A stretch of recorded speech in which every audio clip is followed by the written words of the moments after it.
May pag-asa bang makuhaan ng papel ang mga existing bird ko?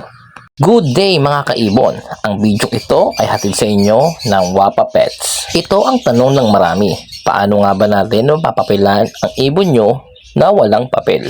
Ito ang senaryo. Kung ang ibon mo ay nahuli lang o wild caught, kung ito ay nabili sa mga pet bazaar, tiangge, or sa hindi kilalang breeder na walang papel, mga paanak mong ibon na walang papel ang mga magulang, o mga ibong na panalunan mo sa pet raffle, ending, o bigay lang ng tropa ngunit wala siyang papel. Sad to say, hindi siya pwedeng i-apply ng CWR dahil wala siyang source.